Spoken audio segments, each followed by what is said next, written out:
Comment est-ce que vous pouvez économiser un maximum d'argent lorsque vous partez en voyage? La première astuce, elle va être un petit peu folle, mais moi personnellement, ça m'avait permis d'avoir un billet d'avion pour 250 euros. Quand tout le monde se chie dessus pour partir en voyage à un endroit parce qu'il y a la guerre, voilà, il y a un truc qui vient de se passer, un attentat, vous, c'est le moment où vous devez réserver ce voyage. Les gens qui sont partis à Dubaï pendant la guerre, pendant qu'il y a eu 2 3 bombardements, c'est les gens les plus smart de la Terre pour moi. En fait, c'est vraiment le, ils payaient des nuits d'hôtel 50 euros alors qu'elles en valent 500. Tu vois. Donc en fait, n'hésitez pas à faire ça. Les endroits où les gens ont peur d'aller, il y aura toujours une répercussion de malade mental sur les prix. Donc profitez-en parce que c'est le moment de faire des voyages peut-être qui pourraient coûter super cher pour moins cher.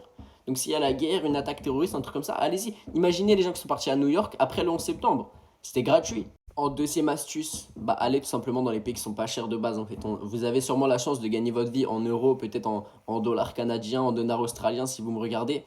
En fait, aller au Vietnam, aux Philippines, en Indonésie, même au Japon maintenant, parce que le yen il est tellement bas, c'est des pays où vous avez un pouvoir d'achat qui est juste supérieur par rapport aux gens qui gagnent directement dans cette monnaie-là. Parce qu'en fait, quand tu penses par exemple 20 000 roupies indonésiennes, tu te dis waouh, mais 20 000 c'est énorme, mais en fait ça fait 1 euro.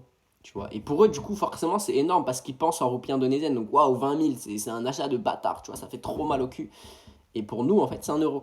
Donc voilà, l'avantage de ces pays-là, c'est que du coup, c'est forcément tout est moins cher parce que c'est adapté au pouvoir d'achat des locaux. Maintenant, je vous en conjure, si vous allez là-bas, vivez le plus possible comme un local parce qu'en fait, j'en ai marre qu'on paye la gentrification dans ces pays-là. J'en ai marre de voir des brunchs où ça coûte 15 balles de manger alors que le pays est pauvre en fait. Mais bref, dans tous les cas, 90% de la planète survit avec moins de 10 dollars par jour. Donc en fait, soyez un petit peu inventif avec votre cerveau et bah il faut sacrifier un peu le confort des fois, tu vois, c'est tout. Troisième astuce, utilisez mon code LYT5 sur Get Your Guide si jamais vous réservez des activités là-bas. Voilà, ça vous fera économiser 5%. Et moi, ça me rapportera de l'argent que je pourrais utiliser pour faire des trucs de ce gig.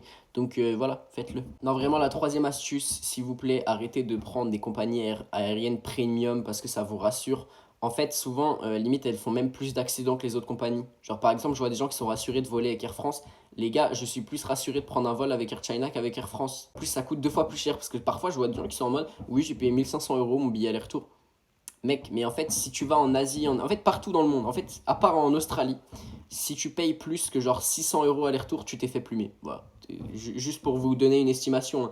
Après, si vous allez Océanie, sur les petites îles un peu random, les trucs où il n'y a pas beaucoup de vols, là forcément vous allez payer le tarot parce qu'il y a moins d'offres.